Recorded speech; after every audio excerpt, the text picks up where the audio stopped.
hear the most annoying sound in the world?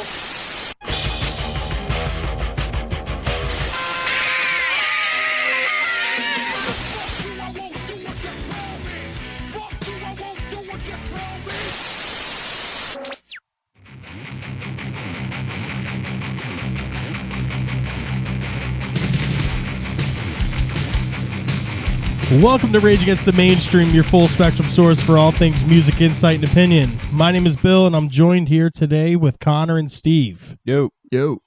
Also, including us, we have a special guest. Would you like to introduce yourself, special guest?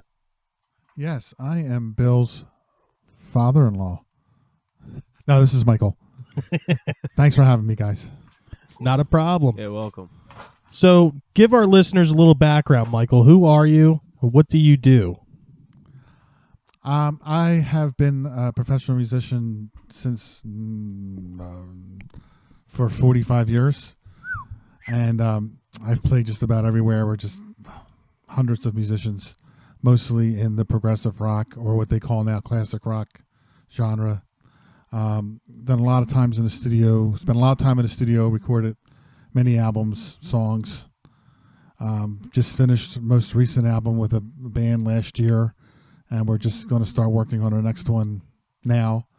Awesome. So I've had a lot of years experience in music. I don't know if that's good or bad. I know you said you had a clip from the band you wanted to share, right, Bill? Yeah, this is actually Michael's band, Shadow Merchant.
Hopefully all you guys like that there. That's Silhouette by Shadow Merchant. Yeah, sounded good. Their album's out now. It's called Tomorrow. Yeah, it's definitely refreshing. I'll pick it up today. All right, so have you guys encountered anything new or interesting this past week? I saw Tom Morello from Rage Against the Machine recently did an interview where he said, "Don't wait around for Rage Against the Machine." He said, "Start your own band if you want to see that type of thing, and So you do it that's like- yourself." That Yeah. sucks. Did you mention anything about Zach De La Rocca? No, but all signs seem to point to him Not being the happening. one holding the reunion back. Yeah. Uh, Well, because you got to figure they did the whole Prophets of Rage. Prophets of Rage. Yeah, so I mean they were. Rage was back together from 2008 to 2011 with their last show being in July of 2011, but they didn't record anything. Yeah. Oh, I mean, I wouldn't even be so upset just to see them live. Oh, I Would love I to see wouldn't them even live. ask for an album. I just love to see them live, and they would sell out immediately. that's one of those bands that I wished I had always saw. You know, like unfortunately, Yeah, I got on that Terror. train too late. Yeah. Yeah, they broke up when we were like 8. Yeah. Yeah, You guys exactly. encounter any music news or recent music happenings? I just found out about this band called Pride and Glory. Zach Wild. Yeah, Zach Wild's southern rock metal band. They came out in 1991, right after Ozzy's No More Tears album.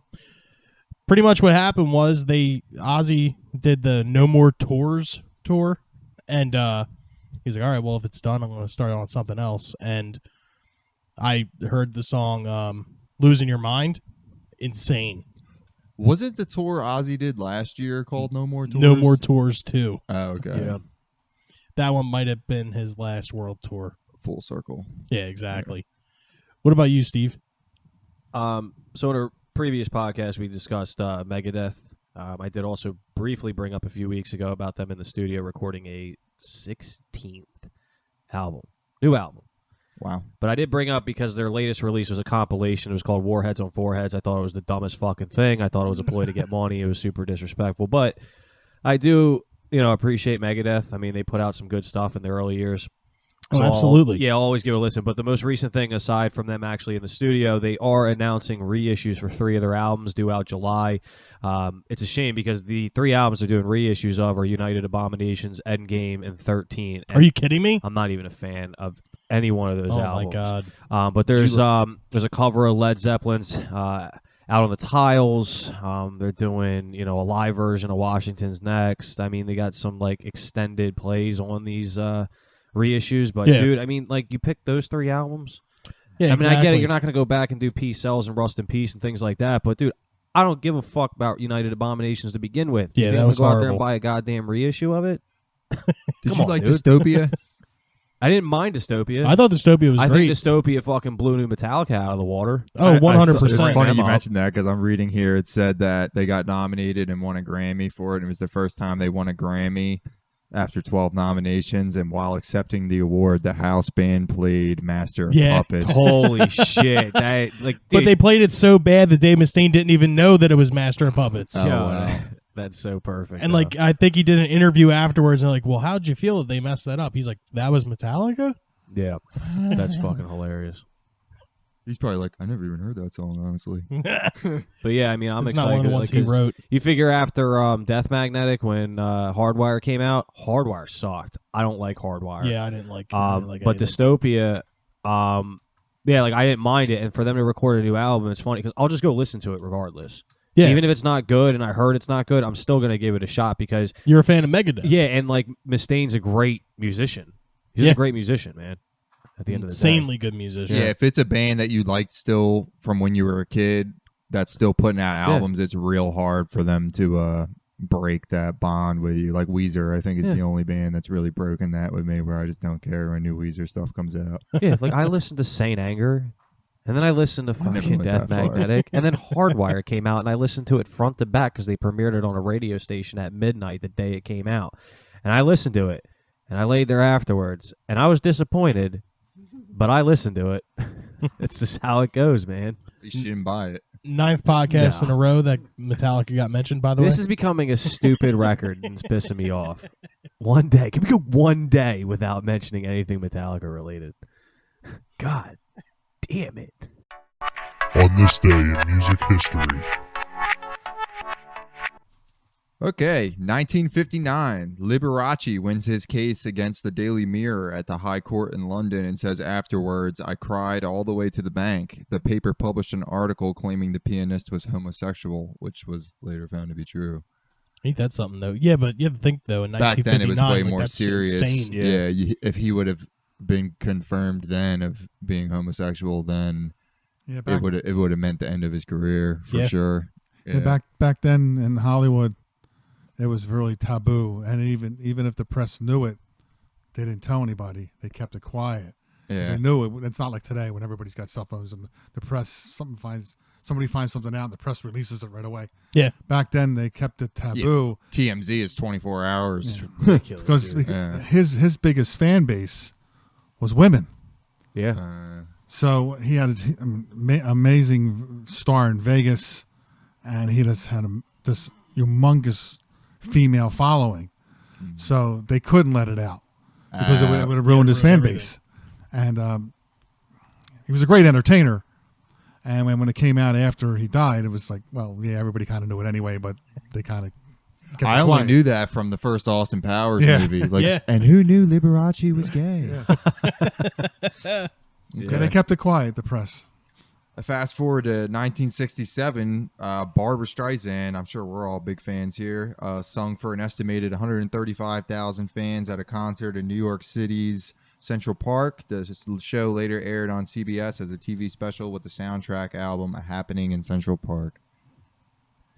I got nothing on this. me Okay. either. Barbra Streisand, she was very, very popular Very popular, yeah. in the late 60s, early 70s, along with, like, the whole Frank Sinatra thing, those big Yeah. concerts, and She still dominates the Goodwill used LP sections. She definitely does. she had an incredible producer, David Foster. I don't know if you ever heard Yeah. of him. He produced all his albums. That's why that made her sound as good as she did on all her records. She had a big following. I know her mainly from the Meet the Parents trilogy. Yeah. I can't think of any of her actual songs. So Like I don't know where her biggest... People. Okay. Yep. All the movies she was in, she sang in. She was a big star. She was in disco, pretty much. Like she was big in disco. No, No? it was all mainstream. Oh, like Music. straight pop. Yeah. Yeah. alternative pop back then. Yes, Well, it's- now what it would be today. Yeah, that is funny. I know her from the Meet the Parents series as Yeah, me well, too. dude. She's De Niro's wife. No, she's the other. Dustin Hoffman. Dustin Hoffman. Yeah. Yeah. Okay. Fast forward to 1972, the Rolling Stones' classic album "Exile on Main Street" hits #1 on America, preceded by the worldwide top 10 hit single "Tumbling Dice." I mean, Nice. Excellent that's- album. Yeah, Mhm. it's in my top 3 Stones. Yeah, it's not my selections. favorite, but Nah, it's it's good. not my favorite either. It's funny because like Rate Your Music I used to go to when I was younger to find like top albums. And for that decade, that was like one of the #1 albums, like top 5 of that era. And it's funny because I go and listen to it based on that, but I still like I don't like Let It Bleed. I like Let It Bleed Yeah. better, you know. I like "Let It Bleed" better. I like "Flowers" better. Yeah, Sticky Fingers. Sticky Sticky Fingers Fingers. is excellent. Yeah. Can't Hear Me Knocking. Yeah. Yeah. Yeah. they Every have a time I hear couple- "Can't Hear You Knocking," I think of the intro to Blow. Exile on Main Street's good, but it's like it's a background album almost. It's not one you really put on to like enjoy like Yeah, with a detailed listen, I guess. yeah. I There's don't never know. like a song that pops up where it's like I stop what I'm doing to listen to it. You know what I mean? Yeah, it's like a background album, Yeah. I think. 1980, 8 years later, Led Zeppelin begins what would be their last tour with the final leg of the In Through the Outdoor tour with a concert in Germany. Damn. Soon after this, obviously, John Bonham would die and the band would come to an end. Rest in peace, John Bonham. My dad had tickets to see Led Zeppelin twice, and the first time Robert Plant's son died and the tour got canceled, and then the second time this happened. Like, Wow. That's crazy, dude. yeah, like I think they had a planned American leg after this. Yeah. It's unfortunate.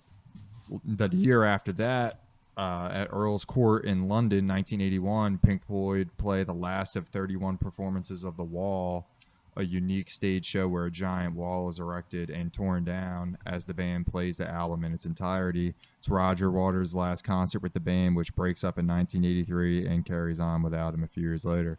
Roger Waters still continues on and performs The Wall Yeah. regularly. Yeah, they did it at Citizens Bank Park. I think it Doesn't was the at other guy 2000. do Yeah, Wall David too? Gilmour. David Yeah, he Gilmour. does a lot of good stuff too. He does a solo tour, but he usually announces as like David Gilmour performing. I mean, but Roger Waters goes out there like Roger Waters. Doesn't doing David Dark Gilmour Side. do more like Dark Side of the Moon? No, No, he no, does The Wall he does too. a lot of like Wish You Were Here stuff as well because he was big for Wish You Were Here. That Yeah, was his. okay. You know, that was Yeah. him featured on that. But yeah, Roger Waters does Dark Side of the Moon. Apparently, he did an Animals tour, I think. But yeah, his big Yeah. recent one was The Wall at Citizens Bank Park. My fiance actually went and saw him do Dark Side of the Moon in 2000. That's what I'm saying. Like, yeah. doesn't Roger Waters like only do The Wall? No, and Dark Side of the Moon.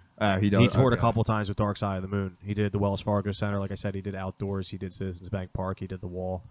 But yeah, he usually tours specifically for Floyd albums. This was a major accomplishment at the time for when technology was at that time putting For lighting together a and show everything, yeah. like that with the bricks and Yeah. building the whole Oh, thing yeah. with they were way ahead of their time.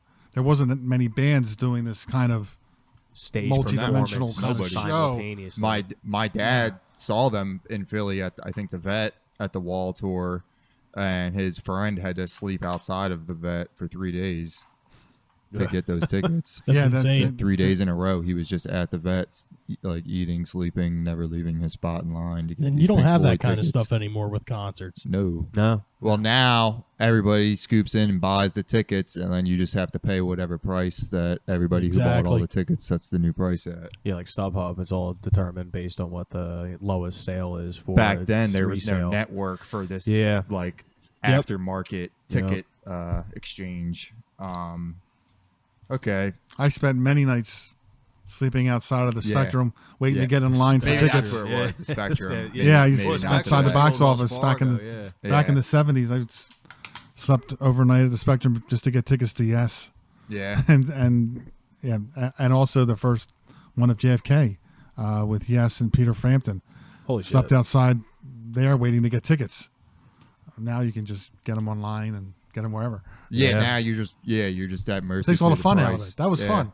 Hanging out with everybody Yeah. overnight. That just reminds me of the end of Dazed and Confused where they go to get, I think, the Kiss tickets. Oh, Like, that's yeah. the last thing they Aerosmith. do. Aerosmith, yeah. They Yeah. like ride out into the sunset and they're like going to get tickets, and there was an event in itself, dude. Yeah, Matthew nowadays, like, I'm McConaughey's like, scrolling we're on heading to StubHub, Austin like, to get some Aerosmith yeah. tickets or whatever. Yeah, that's because Everybody hung out in tents. Yeah, slept man. overnight in the parking lot. It was. And you really miss the vibe of like the music scene by like taking that out of the mix, where you're just laying there. Well, eating people chips actually off your cared back stomach then. and Now scrolling they're through like- StubHub. Now they just wait for a new song to show up on their phone that they happen upon. Terrible, dude. Okay. 1995, 14 years later, Rod Stewart sets an attendance record at Wembley in London where 83,000 fans attended his concert. The record holds until 2009 when U2 draws 5,000 more with 88,000 on their 360 tour. Of course. I mean, yeah, U2 pretty much exists to just break every record that's ever been set. Frustrating. Is that Yep. when Rod Stewart went all wimpy in '95? 95. I think so. Yeah. Before that, he used to rock. Yeah. I Yeah. think Him and his band Jesus. used to rock, Yeah. and then he went on that easy listening thing, and it was like, Yeah. 97, 2 years later, Ozzy's voice gives out for his Ozfest tour date in Columbus, Ohio. He doesn't appear, but the show goes on without him, despite the no announcement of his lack of appearing that night. Fans who aren't told until later that he won't be there don't take the news well and trash the venue. What did you expect? Yeah, what did you expect? You're having a bunch of heavy metal fans At and Ozfest, at and Oz, the Ozzy namesake doesn't show of up. isn't showing up. Yeah, that's recipe for disaster. They didn't want to refund the tickets, 97. Pantera was probably on that. and Pantera was probably whipping up the anger in the crowd. Yeah. Like, oh, where the hell is Ozzy? It's funny because you think about the ride, think about all the bands that were there prior to seeing that. I mean, you get Typo Negative, Fear Fat, but then like Pantera in '97, Pantera. So They were good. we're They were at real like, good. Yeah, like 5 Minutes Alone. We're at Yeah. like Strike Beyond Driven, and you figure you see all this. Hoping to get Majority- Ozzy and Black Sabbath. Yeah, I'm sure a majority of the people bought the tickets for that sense because it's like even when we went and saw Slayer, how many people showed up after the other? Oh bands my were done? God, dude. So you figure how many older fans showed up to go see Ozzy and Sabbath, skipped out on like Typo Negative and shit, and just to show up to find out he's not even fucking performing. Holy Yeah. shit! Like, could you imagine if we went to that Slayer show, right? Tom and- Araya will. Yeah, and Tom Araya didn't show up. I mean, I'm not gonna lie, Lamb of God would be a cool last band to see, but I'm not showing up for a second final tour. Yeah, but what I'm trying to say is imagine the people that weren't there for Lamb of God Oh, that and then they showed up just at showed Slayer. up. Like, they waited all night for Slayer, shows up, Slayer's not playing, sorry. And now you're out $60 for a ticket, and you saw nobody. beat.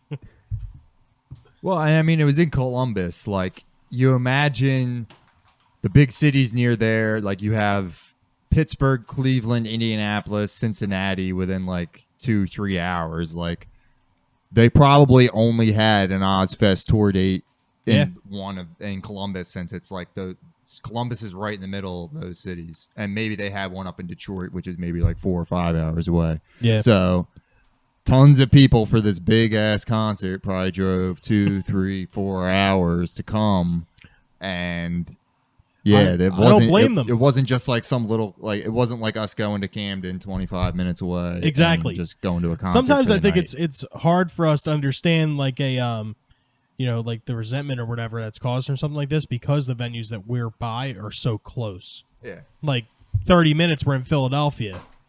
20 minutes we're in Camden. An hour and a half we're up in Holmdel at the PNC Bank Center. Yeah, even going to the Prudential. Yeah, exactly. Yeah. Electric Factory. I mean, everything in Philly. I mean, yeah, it's so Exactly. Nothing takes more than like 45 minutes to get to. Yeah. Yep. But think about it too in this sense, like when we saw Slayer was their final tour, it was the only date in the Pennsylvania, Jersey, like tri-state area. Yeah. Just imagine people that probably did show up, and if that had happened, Oh my God. holy, It would have fuck, been mayhem. dude. Yeah, it's not like they're torn and then they're gonna play. It would have made you know. Guns N' Roses in Canada look like Oh, nothing. dude. And Guns N' Roses in Montreal. Philly, even. Yeah, Guns N' Roses Yeah. had a riot in Philly. Yeah, Yeah, they almost burnt the Wells Fargo Center down. Damn. That's insane. In 2008, 11 years later, The Offspring released Rise and Fall, Raging Grace, their first album in nearly 5 years after 2003's Splinter. It had comeback hits on it, like You're Gonna Go Far, Kid, Christy, Are You Doing Okay, and Hammerhead. Oh, Not yeah. a fan. Yeah, I never liked the album really either, but it was impressive to see, like, this. I think of this album in a scope of American Idiot had come out in 2004. Yeah. And kind of revitalized pop punk, but then Green Day kind of slept on their laurels for like a long time and didn't do anything after American Idiot until Yeah. like 2009 or 10. And it was kind of impressive that their original contemporaries in The Offspring were able to put out like an album that was as big as that in that period. Yeah, I mean, That's the only reason I give it some props. But yeah, I wasn't a fan of any of those singles. yeah, And I didn't mean, buy and that's the album. thing. The Offspring's like one of those, like when we mentioned on the last podcast. I don't like old take it or Offspring leave even. it with certain things. Like when we were mentioning singles, it can kind of just be there. But for instance, Offspring, if they come on, especially their newest songs, like I'm not going to be so quick to like quickly change the dial. Yeah, exactly. I'll They're- change the dial. But really, Yeah, I mean, I'll listen to Come Out and Play, maybe Gotta Get Away. well, of course, like Self-Esteem and fucking the kids. Even are all right. Self-Esteem, I don't really like that much. I think it's again the nostalgia factor that comes into it. Yeah, It's like hear that maybe song, some it's just nostalgia. catchy and stuff. But Yep. like Green Day, for instance, when you bring them up, American Idiot, I turn not it doing off. it. Not doing it. Dookie is. Like, it's amazing the difference between like Dookie and like American Idiot, like the way they went in progression. I'm Yeah. not a fucking because when you talk about pop punk, like I mentioned before, that's a sincere guilty pleasure of mine, and for pop punk standards, I can't fucking deal with Green Day. American Idiot is No. almost like if you took Dookie and then A Night at the Opera and threw it in a blender.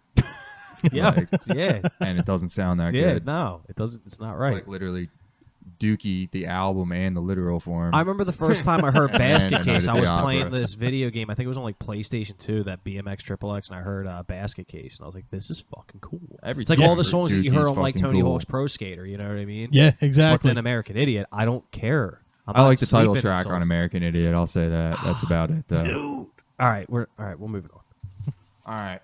In 2016, Red Hot Chili Peppers released The Getaway, their first album since 2011's I'm With You, and their first since 1991 without Rick Rubin producing. Brian Danger Mouse Burton, it was the producer. That was a huge change for the band because John Frusciante wasn't in the band. That's at that what I Well, was point. this gonna is the mention. second album that didn't Without have him? John Frusciante Oh, okay. and had the new dude Josh Klinghoffer. Yeah. Yeah. But I had it. I don't know. I was actually just looking for it the other day because I saw it was on here, but it was all right. I think I listened to it a couple times. I was going to ask you too. Dark because- Necessities was the single. If you Oh, remember yeah, that and that's that's song. what I'm saying. I was going to ask you because you brought up a while ago with like the Dave Navarro era. Uh-huh. So I was like curious if you were because like that's the one thing about Red Hot Chili Peppers. They have so much dynamic sound where when they do change up, it's not so shocking.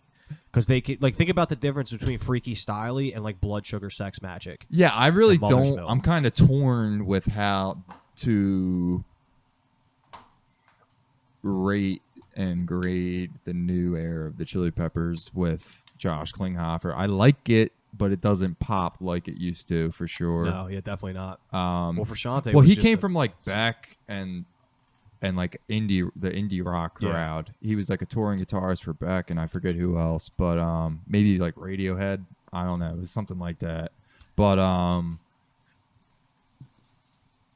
don't know. It's kind of weird, like when you think of their guitarists, like all their original guys in the '80s, like Hillel Slovak, and I think Pat Sherman was the other guy's name. They were like punk guys, and then funk guys, and then they got John Frusciante, who was like a punk funk guy who was like younger than them and was influenced by them and loved them. And Yeah. he was like the perfect fit because like he Mhm. literally like developed himself to fit in this band. I was seriously gonna say And- that. It's like perfect on the money because he came in without even having a developed sound already, so he was Nah. able to mold clearly into the band and become like the sound. well, and Exactly. he You was hear like that for a long guitar- time. I mean, how many guitars can you say out there when you just hear their guitar tone and their style, and you like know who's playing that guitar? well, he was like He had 17 or that. 18. Yeah. And Yeah. they were like 24, 25, and Well- they were like already pretty big in LA.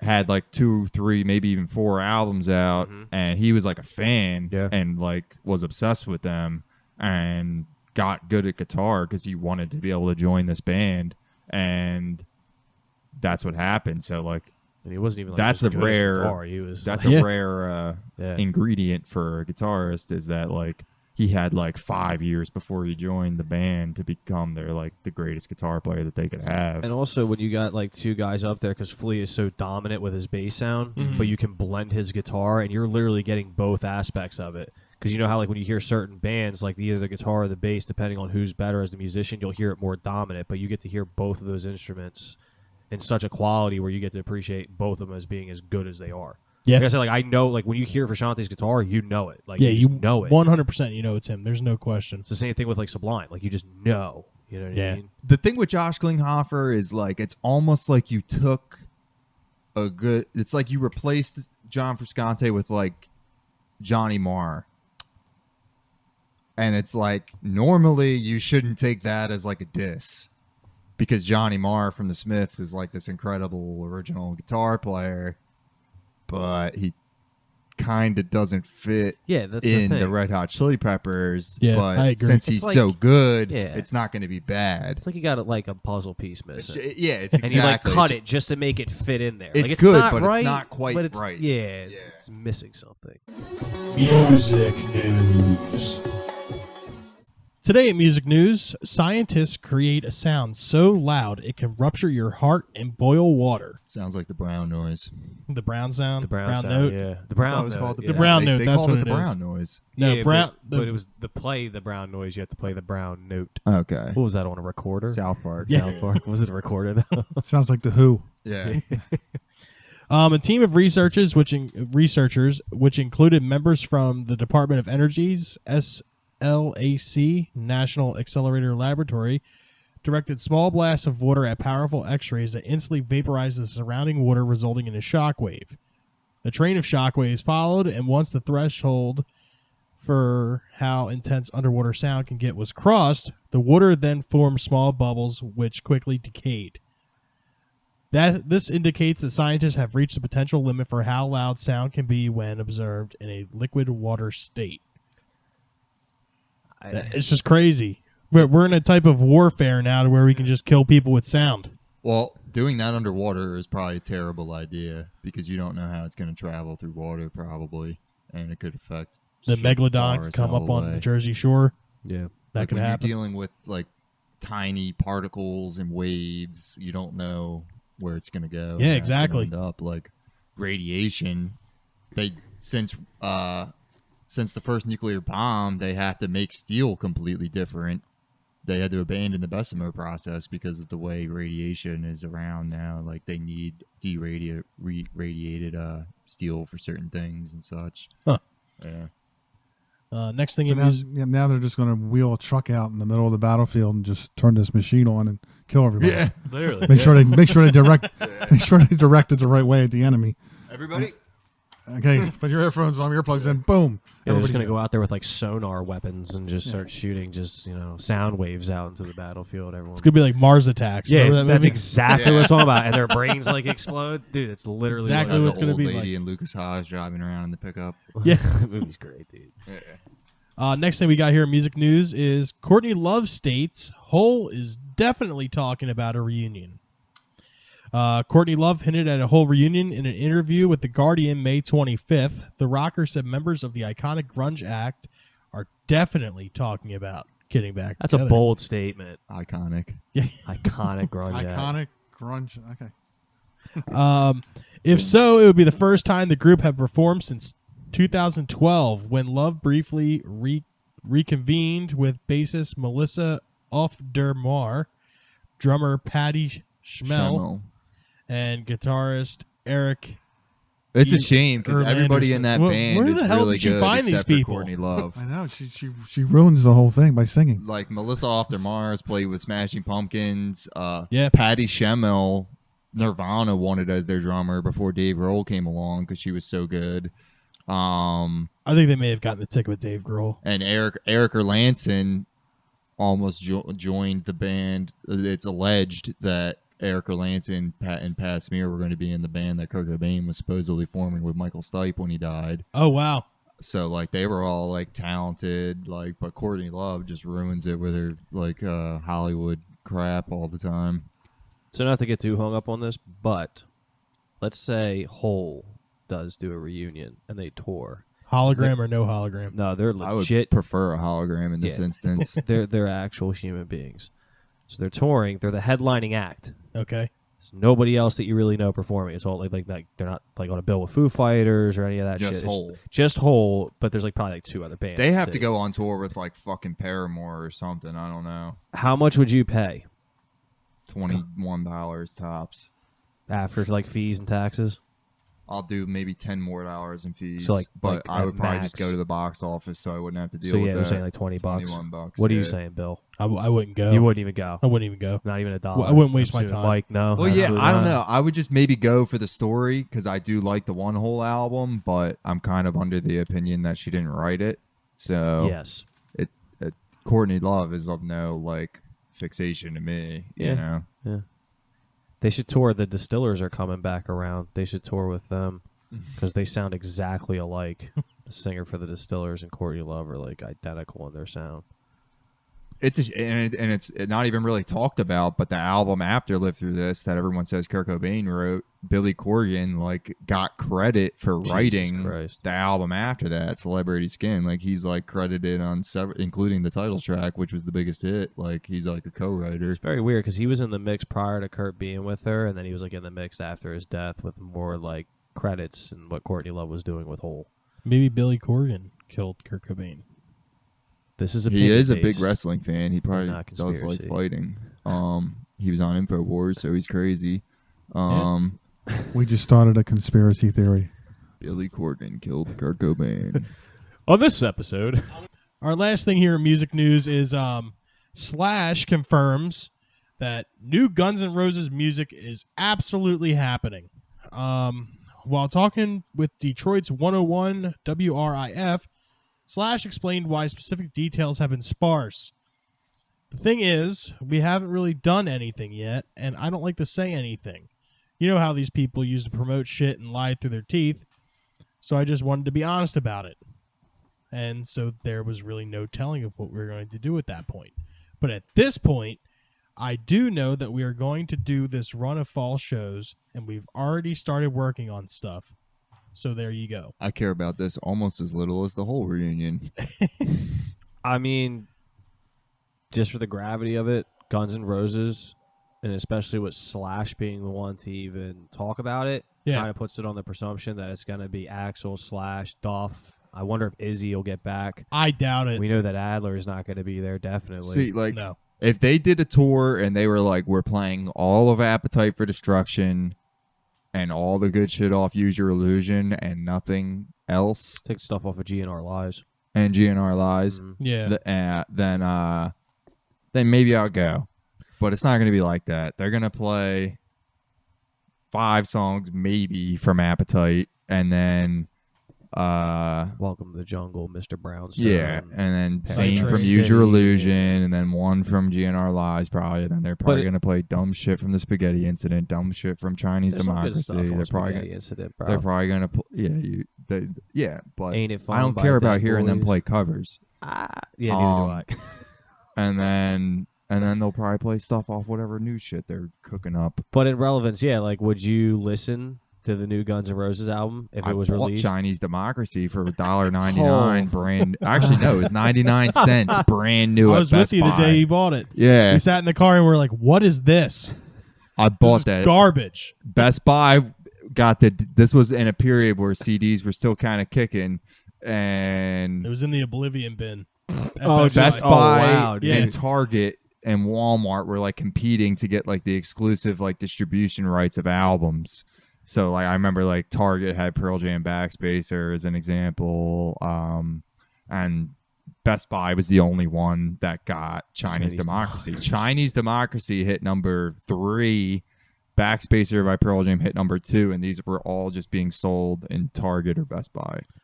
And apparently Best Buy pushing that album to number 3 on the U.S. album charts was not a good plan, because within a year I was at Best Buy buying that album for 99 cents. Just for brand reference, new. that album was in the bin with like Slaughter's greatest hits, And a million- Osmosis, and Van Halen 3. and a million other copies of Chinese Democracy. My God, dude. Holy shit. Well, that brings it into this thing. Do you feel like, speaking of Guns N' Roses, that when a band loses a member, like an integral member, like a forming member, do you feel like the band gets better or worse? So give me an example of a Depends, band. yeah. Like, let's say, for instance, Guns N' Roses. Definitely got way worse. Yeah, I mean, because that became like more of a mastercraft of Axl Axl Rose. Rose. Yeah, exactly. and that branched off. So in that sense, and that's the same thing when we talk about like one of my favorite bands being the Misfits. Yeah. In that sense, it's totally different, because I don't think you could put that so much up there when it's one member that's keeping the title of a band name, going out there making new music with session musicians, touring musicians, and not just like one member change. The Misfits, you kind of almost can't blame, because it's like, yeah, when they were young and they were first coming out, they were going to be their best. Yeah.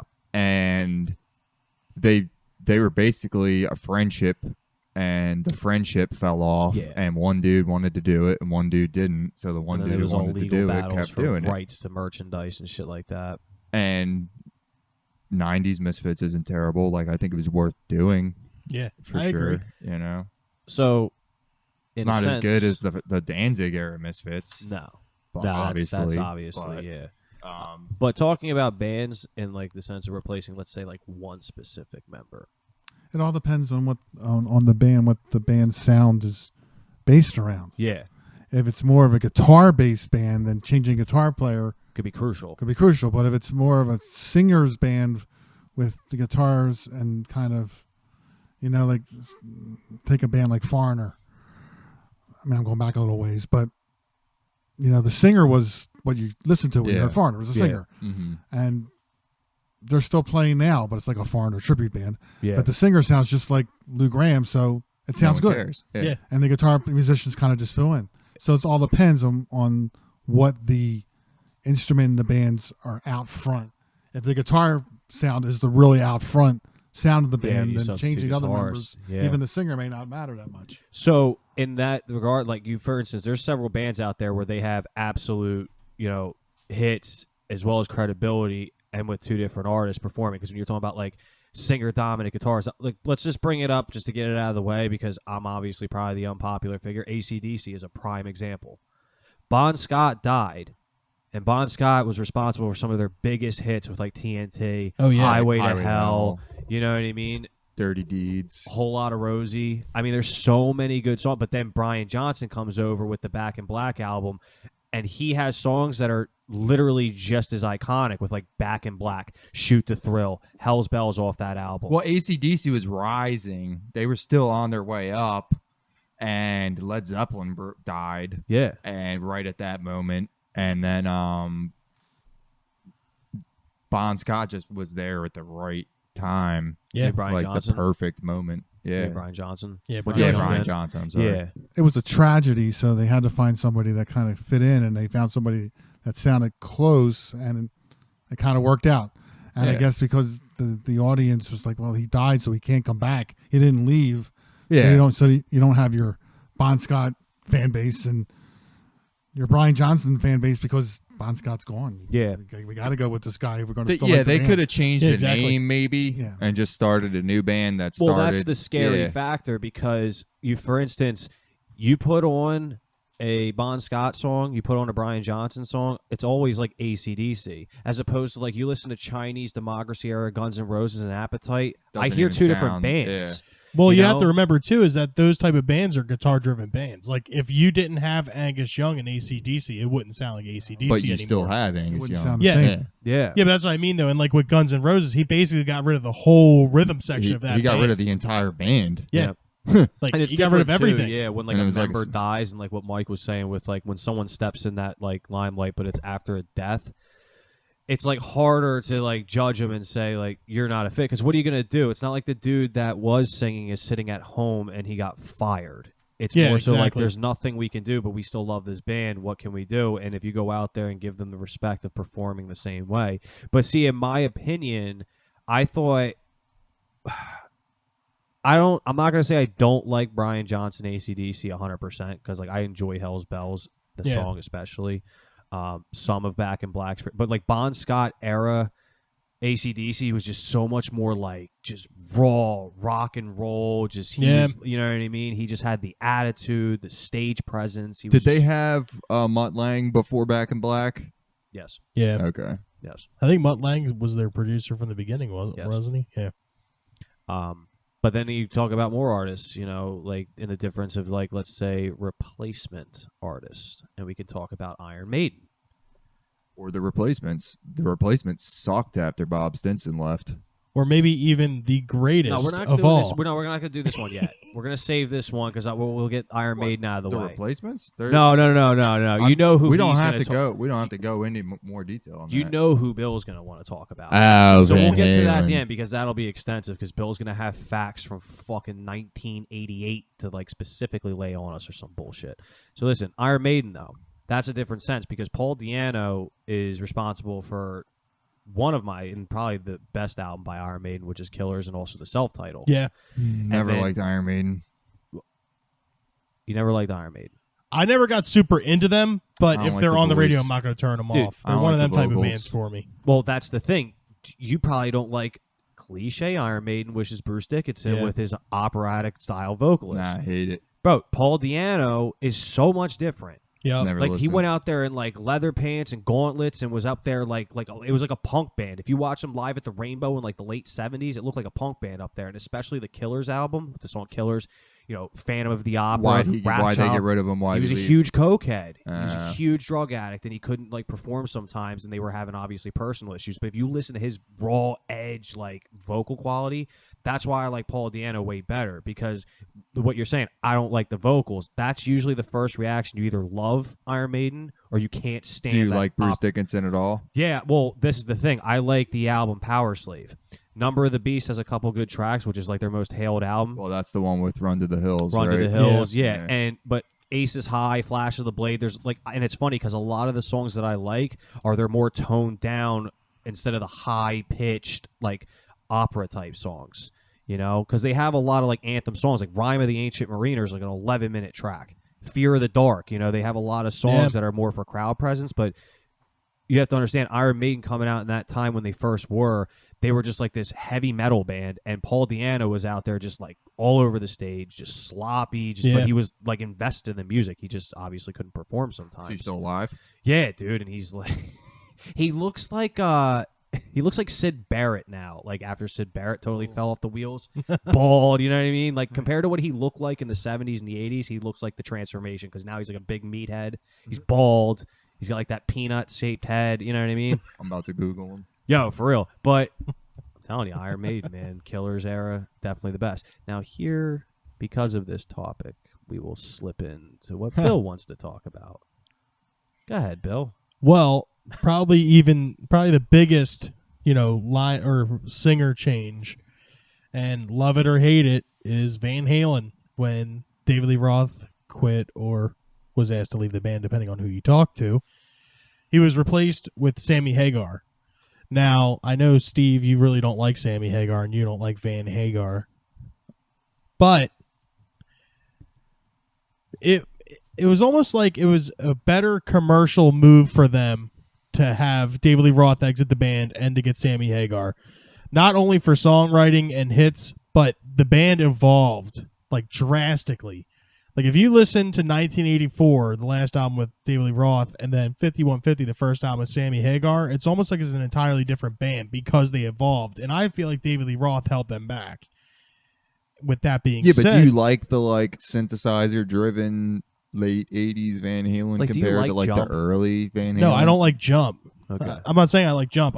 But however, I am going to say I do like. Wait, you don't well, like Jump? No, Really? no. Here you comes like on the Jump? radio. I That- don't mind Jump. That's like saying like do you like Smells Like Teen Spirit? I don't mind Smells Like Teen Spirit. Jump is the reason why I couldn't get into Van Halen for years Yeah. now. It wasn't until I recently got a playlist of actual decent Van Halen, so I was like, okay, I could. But dude, that song, It's a great song. Man. But talk about like sound waves melting your brain every time that comes on there. I want to seize out and crash my fucking car. That album, they became a little more polished. yeah, that's on what that album. That was the beginning Which of last them album becoming David more Lee Roth- polished. yeah, it was a and little more polished because the first albums were just so raw. yeah. And they it's just so continued much with that emotion. into Van Hagar. Well, I feel like with Van 5150, Hagar is like Jump continued. I like how you keep saying Well, Van Hagar too. Like you really had to separate it. Van Hagar, they went in a different direction, but it still was powerful. It added a dimension to the band having that second guitar. I mean, the original Van Halen had that open kind of sound. When Eddie played a lead, all you heard was bass and drums. yeah. Now they had a second guitar, so it filled out the sound a little more. Mhm.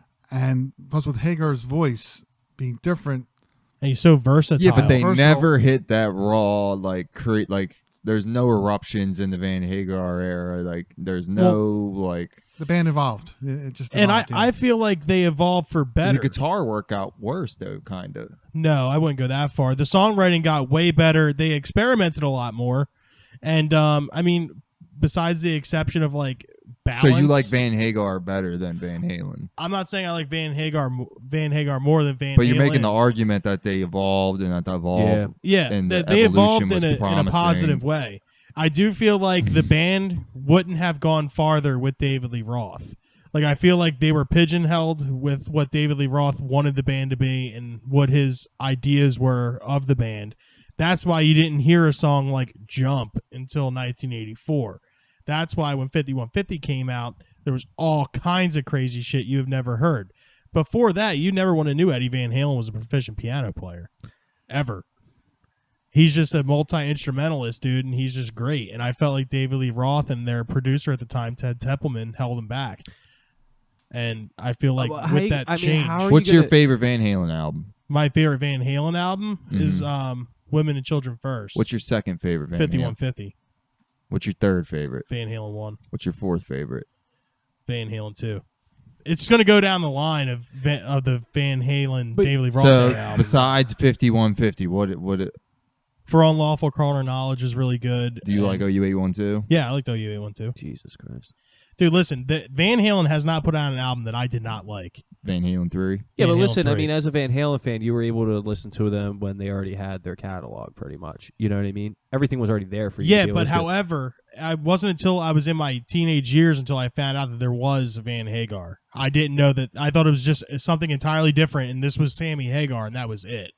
I just thought Van Halen was David Lee Roth. And So then I guess heard that's the this. difference in a lot of people, because you have to understand, if I'm listening to Van Halen 1, Van Halen 2, and then something with what Sammy Hagar came out with, especially at the end of, David Lee Roth's run. Yeah. I mean, dude, you could say they held him back, but really their sound changed, in my opinion, for an absolute worse direction. Because you say that think so, polished too. radio sound, you're missing of what they were trying. Like, dude, Van Halen 1. I mean, Yeah, but you also gotta remember attitude, too. the We're dir- talking, especially He could have late gone. 70s. we're talking about 10 years after the fact too. Music had changed a lot from that time until then. Yeah, but why are you adapting with the times in that Yeah. way? You Because didn't they're have Van to. Halen, they were can do whatever they already- want. They were, Yeah, but I'm they saying went with the exactly. tide. They I could have would- done whatever they wanted. Look at He Motorhead. could, Motorhead like, would if he would have still kept sell out going the way he was concerts. going, like there'd probably be no argument for him being the greatest guitar player of all time. Yeah. Instead, he's like arguably Controversial.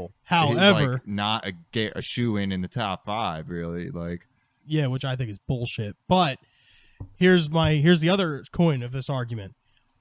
David Lee Roth did his solo albums. I think he did another 6 albums after Van Halen, or 5. You've only heard of 3 of them. Case I've closed. only heard of like 4 Van Halen albums after fucking he left. 5150, OU812 for Unlawful That's Carnal it. Knowledge, Balance, Nope. and then Van Halen 3. That's 5 albums, and you know all 5 of them. Most people don't. Dude, I'm like a novice Van Halen fan, but I know enough to know when I'm listening to Van Halen, and I know enough to at least sit down and make a playlist of like 16 tracks if I wanted to listen to Van Halen. Oh, Now, dude, you here's want the- 16 tracks? I can give you But 16 this is the tracks. thing. You're invested into them to the point where you're able to really, like, you know, kind of go in depth of why you appreciate Van Hagar. But you think about, like, the other fan who's sitting there that was, like, interested in Van Halen based on, like, you showed me Van Halen 1 or Van Halen 2. Yeah. Dude, did you remember when we listened to the isolated track of Jump? Yeah. You have Van Halen, Eddie Van Halen, who's supposed to be this elite, I mean, like, totally innovative guitarist, and it's pathetic. There's, like, no guitar featured on that whatsoever, and that's one of their... You ask any single person that doesn't know shit about Van Halen, but they know Jump. And that's sad, because that, It to is me, it's like you unfortunate. have one of the greatest guitarists up there performing, and their most well-known song, he's barely featured on it. And David Lee Roth sounds like a small child. They're jumping on trampolines in the video, dude. Come on, man. It was like... I mean, it's sad, dude. It's really ready sad, to the move on progression. from Van Halen. Yeah, we gotta move on from the Van Halen. God damn it. I want to move on from it, too, but I'm just still... I mean, I upset. consider this two different bands. Yeah. I think of Van That's- Hagar a separate band, which That's al- fine. Yeah, to me. allowed Eddie Van Halen to evolve and play more keyboards. I more, feel like they more should've not changed the just name. wailing on the guitar, playing more guitar parts, more musical. Yeah. I mean, I'm not going to say that early Van Halen wasn't musical. It was musical, but it was It's like one dimensional. it was yeah, it was about when Yeah. it was just wild, crazy rock and roll, emotion driven, crazy, and it sounded great. But when Van Hagar changed and became more polished and more of a Lush, musical yeah. group, Mhm. when everybody was kind of fit out the sound. Yeah. So it was different.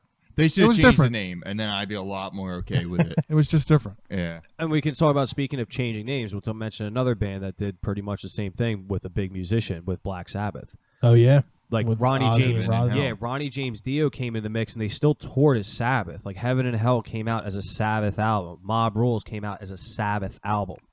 You Yeah. know what I mean? But the cool thing about that is, and we'll go back to this later, but when they progressed, eventually they started touring, even with all the members, including Dio, as Heaven and Hell, because they respected, like, you're not actually seeing what everybody typically sees as Sabbath. They were able to identify that. yeah. But I mean, how do you feel with, like, eventually, like, because you have to go back to a time, let's say, you just got listened to what was the last one that came out? Was Sabotage before No, Never Say Die. Never Yeah, Say Never Die? Say Die. Okay, so Never Say Die comes out. You find out Ozzy is out of the band, and then you hear about Ronnie James Dio, who already has I small mean- credibility with being in Rainbow. If you know? Ozzy hadn't had a solo career, who knows how much people would care about Ozzy now, and there'd probably be no controversy.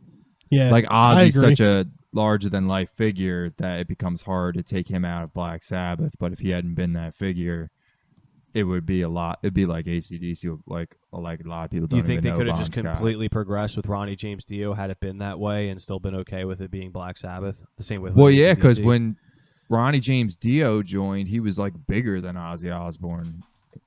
He had already had solo hits and stuff. Ozzy was an innovator. Ozzy was an innovator back when he started back in the 60s. In the he was beginning. an Yeah, innovator. Crazy. The He's whole like Black Sid Sabbath Barrett. thing was. Yeah. yeah. Yeah, I remember it was. I was really young, but I remember different. it was like whoa. Yeah. I mean, that's responsible Well, for even the first majority, album no. cover, you can just see is this is Yeah, nothing for like the any cell rock type. band. Yeah. yeah. So I mean, if he never did his solo thing, he still would have been remembered as Yeah, 'cause Yeah. those one of the albums, innovators. dude, Ozzy, yeah. Ozzy, he was, this heavy rock. Yeah, Kind of thing. and He he was- was his antics were probably heavily noted by that point when he left Black Sabbath, obviously. But And Ronnie James Dio had his own thing. Yeah, that's totally what I'm different saying. sound. Though, Yeah. like Totally different Ronnie sound. James Dio was bigger, commercially when he joined. At that point in 1980, he was probably more of a household name than Ozzy Osbourne. Yeah, but Black Sabbath at that point was already well established. Yeah. That's the problem. You're But coming. Black Sabbath was established. Yeah, I not think that's Ozzy the thing. Osbourne. But also too, regardless as a standalone artist, I mean, I'm more upset at the idea if my favorite band, and we'll say like the Misfits, for instance, let's say Glenn Danzig doesn't go out and do his own thing, I'm still upset that the Misfits are carrying on a different way exactly. without the original sound I'm used to. Yeah. Separate factors other than the band itself can affect your perception of how exactly. everything played out. But I think in the that worked history out of a perfectly band. because at least Dio was able to respect, like when he was in Sabbath, he used to let Iommi take the stage light. You know what I mean? He really respected, like, this is a Black Sabbath band, and it's not like Ronnie James Dio with some guys. Like, he's already in a well-known, Yeah. like, hard rock band, and he obviously went out there to respect that. Speaking of other artists like that, Yeah. what about Genesis? Michael is our resident Genesis Yeah. genius. Yeah. Well, Factotum. Yeah, I want to hear the opinion on the whole Peter Gabriel, Phil Collins. well, the early Genesis with Peter Gabriel wasn't that well known outside of Europe, and it was very, very progressive. A lot of fantasy. The lyrics. It was a different type of music, and they had a great following over in Europe. And when the Lamb Lies Down album came out, it created this turmoil because it was changing from what they had been used to doing. If you listen to the early albums, Supper's Ready was all this fantasy going on. And then the Lamb Lies Down came out, and it was about a Puerto Rican kid in New York who spray painted. And they kind of put it together piece by piece, and Peter Gabriel was doing his own thing and wrote the words, and the rest of the band wrote the music. So there was this turmoil going on. And as they did the whole Lamb Lies Down tour, the band kind of fell apart because Peter Gabriel was dressing up in all these outrageous costumes, and everybody thought the whole band was about Peter Gabriel.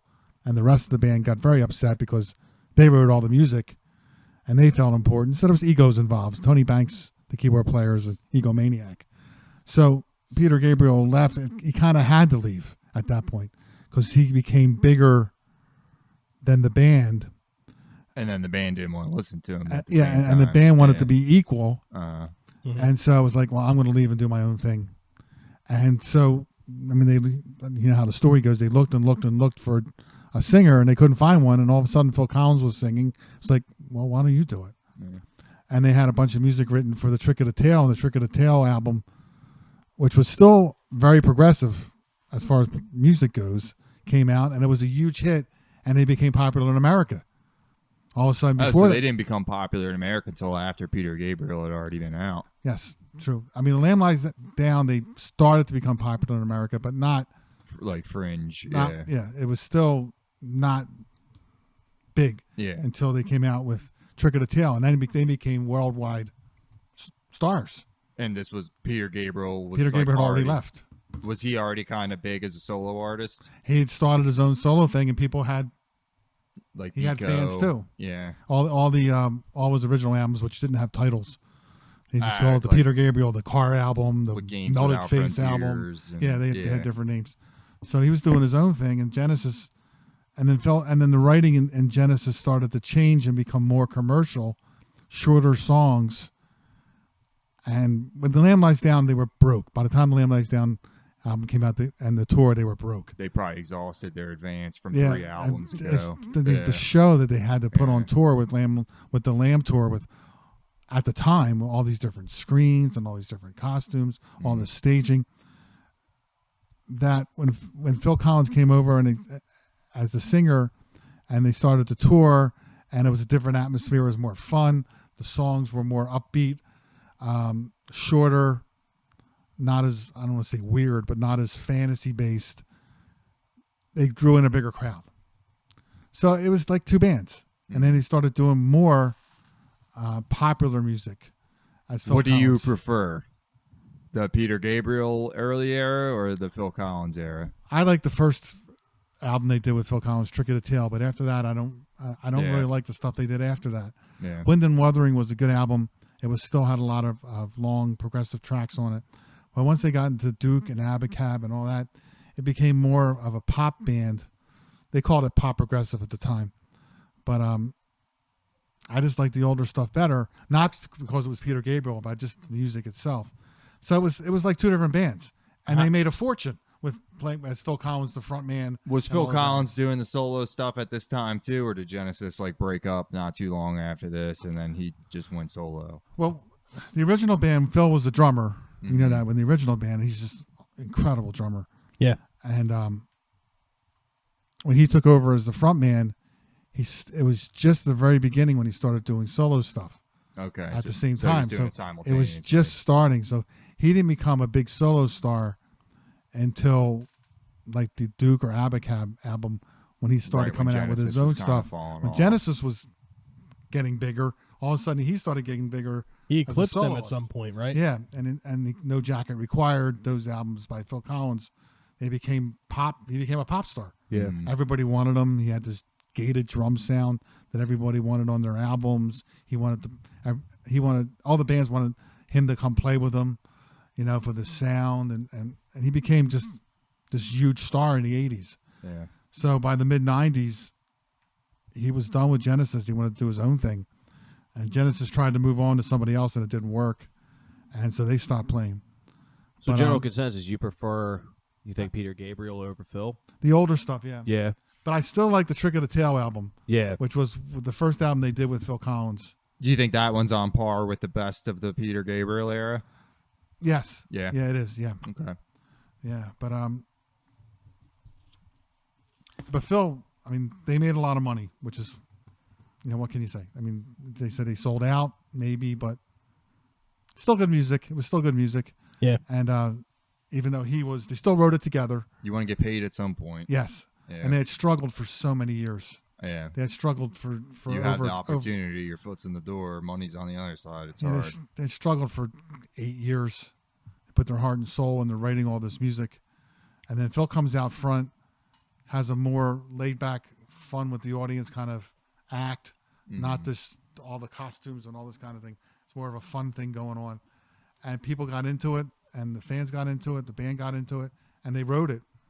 Yeah. They wrote it right up to having a number one To the album. top. Yeah. Yeah, so yeah, they became popular in America, and that's all you need.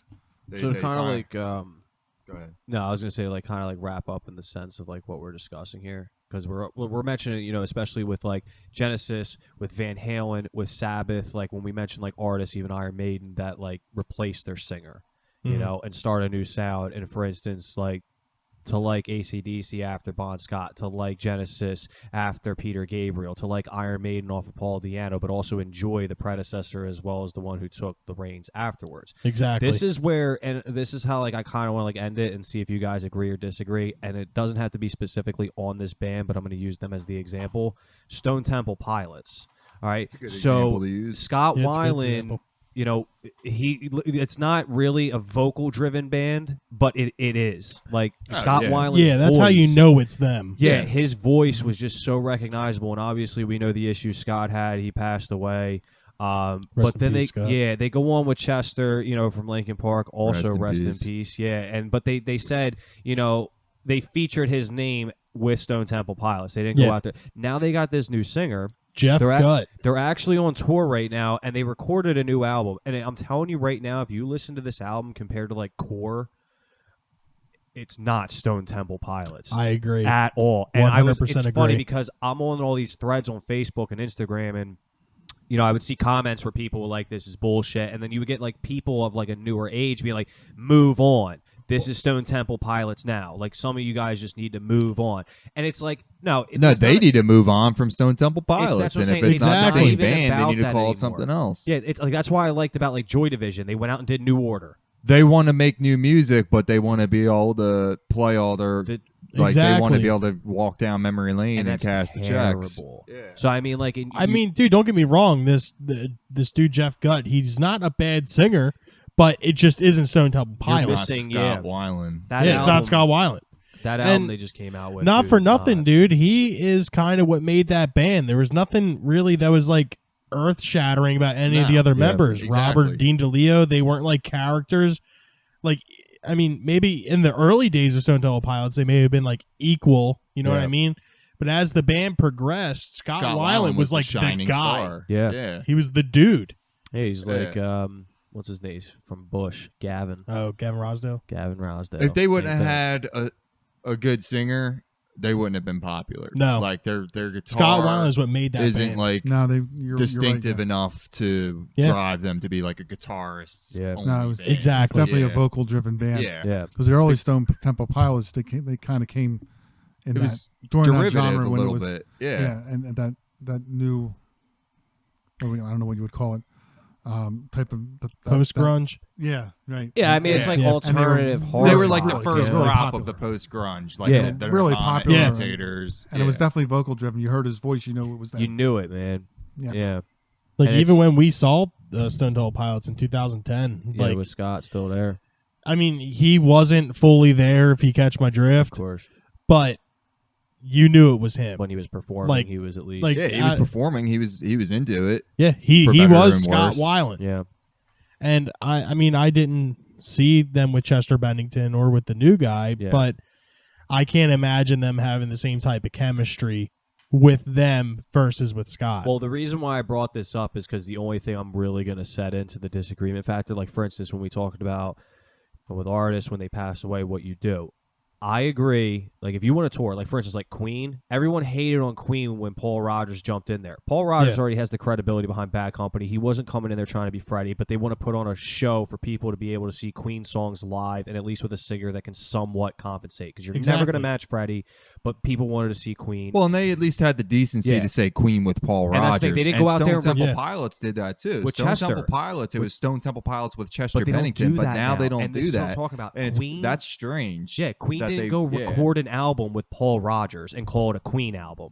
They recorded this Stone Temple Pilot, and it literally is just part of their catalog. It's the Yeah. latest album by Stone Temple Pilots, and Yeah. it's just not them. Well, with STP, Nope. it's like when they did the with Chester Bennington thing, you almost think it's like a respect thing Well, to it's the same thing with Scott, Sublime and Rome. but then they don't do it with Jeff Gutt because you can't say Stone Temple No, Pilots with because Jeff he's- Gutt because yeah. you don't know Who who the the hell he fuck is, is and it sounds he? stupid. exactly. Yeah. It's- I think he was So a cover it singer. tells I'm you not, it wasn't I'm not out of too sure on respect. that. It was out of, hey, you've heard of Chester Bennington. We don't have the old guy anymore, but you've heard of this new guy, Yeah. right? So come see us. yeah. Come on, Linkin Park. You've heard of them, right? Yeah. You had to. Exactly. And it's like I said, I disagree. Like if you guys want to go out and tour, and again, I like what Mike says with the idea of like replacing an artist, especially in a band where it's driven to that instrument. Because for instance, like Red Hot Chili Peppers, Anthony Kiedis and Flea, as well as Chad, they're all very prominent in that band. So replacing a guitarist, they're releasing albums. It's okay. Blink 182, same thing. You get the dude from Alkaline Trio, but you're still missing,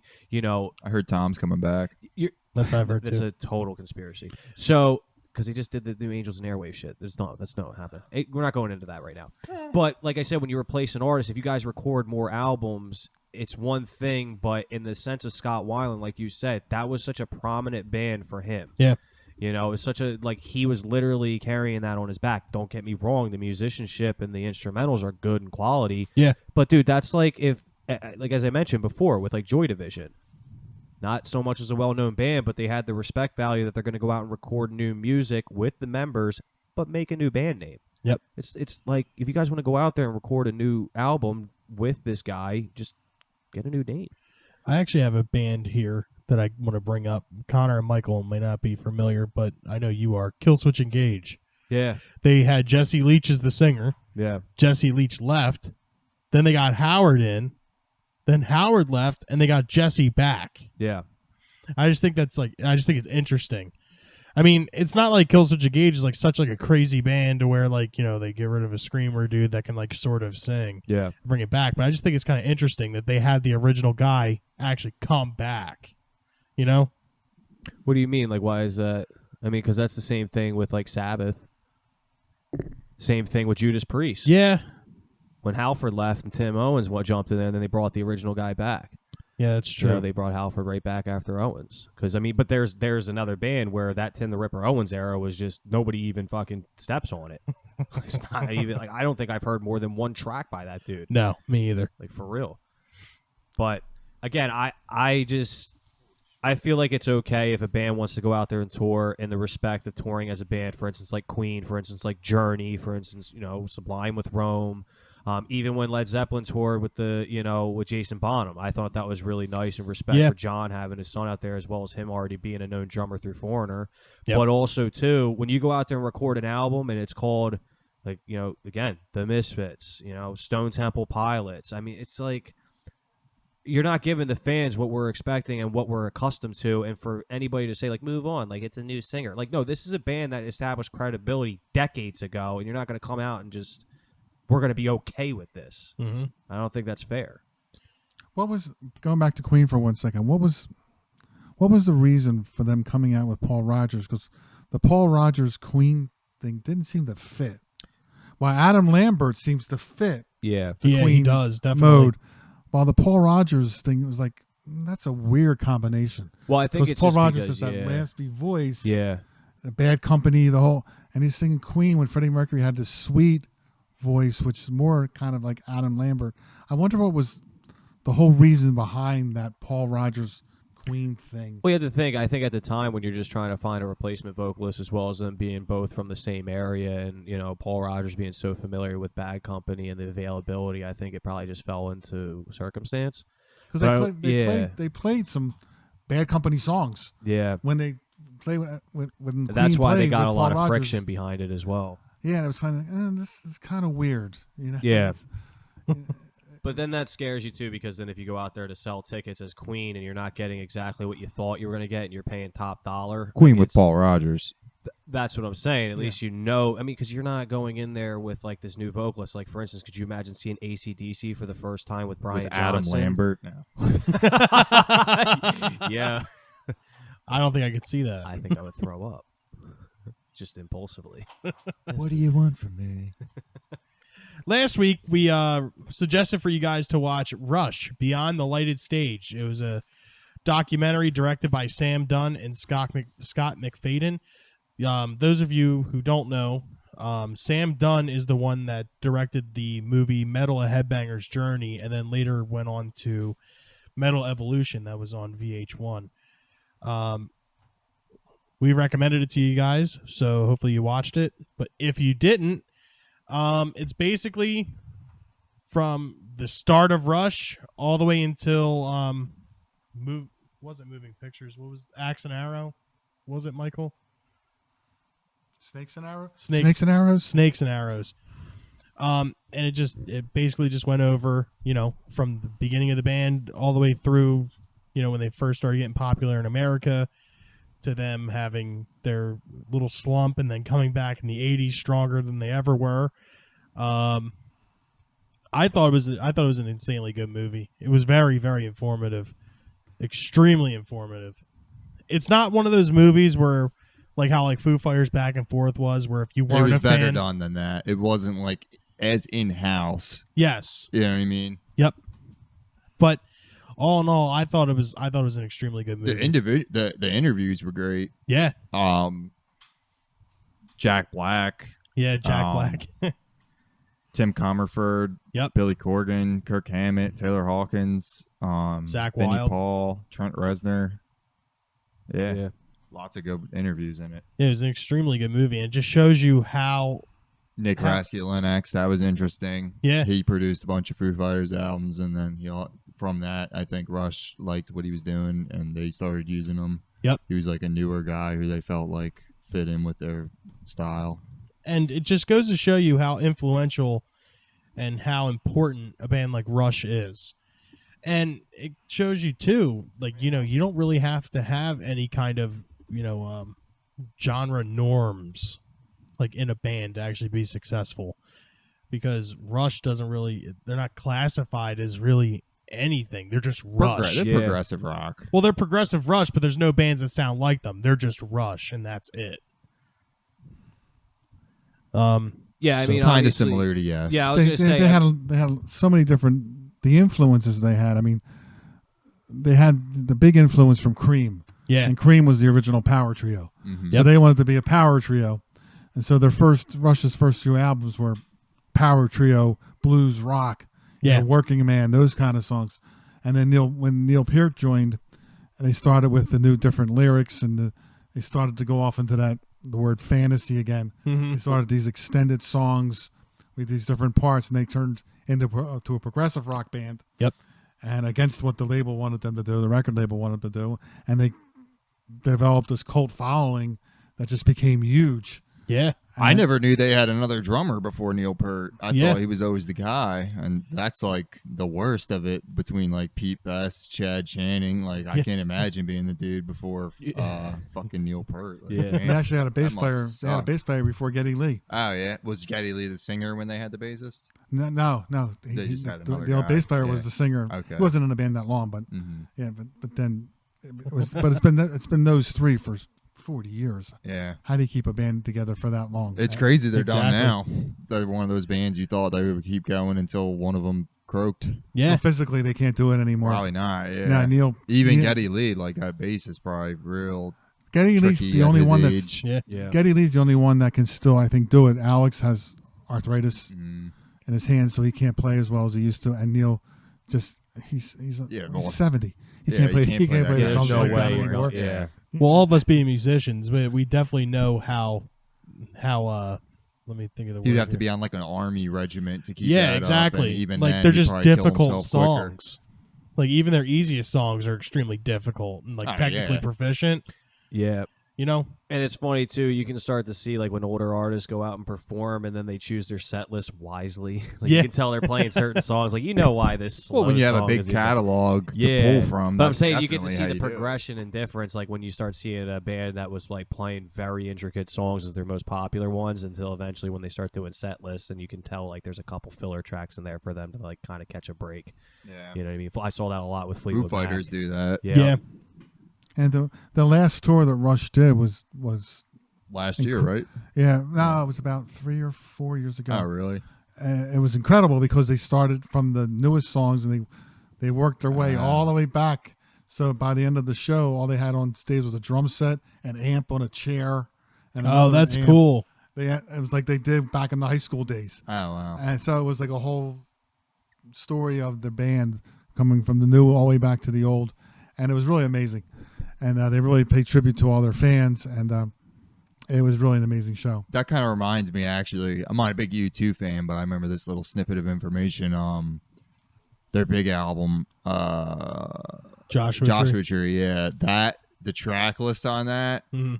They say that the best song is first and the worst song is last, and it goes in order. Like it gets worse. So you listen to it. That's funny. Yeah, I just wouldn't listen to it. No, I'm good. Yeah. Did you guys ever see Rush live? No. I saw them back in '77 when they were still in their long hair, white satin outfit Yeah. days, and it just sounded amazing back then. Then I saw them in the '80s when they became big stars. Mhm. You know, with Permanent Waves and Moving Pictures and Spirit you of know, Radio. Spirit of Radio, Yeah. Tom Sawyer, that whole thing. And they were always another thing with Rush is they were always ahead of their time with a multimedia show. And they were Like on stage. yeah, they Yeah. were one of the first bands I ever saw, which I think is why I made them popular because they made their show. It was only the three guys. Mhm. So how do we make this show popular? How it look Big. good? Yeah. And Exactly. they were one of the first bands in the early '80s. I think it was '81 that they actually had a big screen behind them. Now it's every band has a big screen behind them, but they actually had a big screen behind them, and the music was synchronized to the videos going on in the screen behind them. Now everybody does that, now. Yeah. Yeah. but And they that were was just a simple idea that Yeah, they you were think That about was- the first time on. seeing Yeah. something like Yeah. that is a big fucking deal. they had all kinds of sequencers and computerized lighting, which was unheard of back then. So all the lighting and the video and everything that went on was all synced together. So it was an actual multimedia show, which was kind of unique to that back then. No one's really gotten into smells. I think I might try and do Yeah. like olfactory next dimensional shows in the future. Maybe try and influence the smell of That's what I thought about Rush back then when I saw them. Then it was the like, first part will smell like flowers. Next part like French fries maybe. All right, so to wrap up this review, we're going to go through and give our score from 1 to 10. What would you give this movie, Connor? 9. 9? What about you, Steven? I can't give it a 9 because I'm not a huge Rush fan. I'm not a big Rush fan. Yeah, either, but thought I the think movie was overall, just really yeah, well I would done. give it an 8. I would 8. definitely give it an 8. Yeah. What about you, Michael? I'm a huge Rush fan, so I give it a 10. There you go. I'm gonna side here with Steve and give it an 8. I'm not the biggest Rush fan, but I do enjoy a lot of their music. All right. So It was a we're- very, very well done movie. Yeah, And I plus, don't Sam mind that. Dunn, I love anything that dude does. His directing style is amazing. Okay. Another thing with Rush, I don't want to drag on with it, but it's you talk about influences. There's the early bands, you know, the early guitar players, the early musicians. You know, as you get to the Beatles and the Stones and Cream and all these Eric Clapton, all these different. So these people and the bands like Rush, Yeah. they were influenced by that generation, and then you have Rush, and now all the other musicians nowadays are being influenced by Rush. Yeah. So Rush is like in the middle generation, and now all the new generation bands are being influenced by Rush, who was influenced by the first generation musicians. So Yeah, we it's all kind of a talk about it all generational the thing. time how we don't care about the Beatles. Yeah. Yeah, They're but just too old. I don't know. but you talk about, but then you look at, but the We Beatles. talk about the '70s stuff all the time. Yeah, Mhm. Yeah. Yeah. So I mean, based on the reviews, we're at like an average 8.3. Yeah. Thinking. We got personal suggestions. Yeah, I guess I'll start with this one. My personal suggestion for this week is the 1999 album by Black Label Society, Sonic Brew. It was, I know I mentioned, It's a cool title.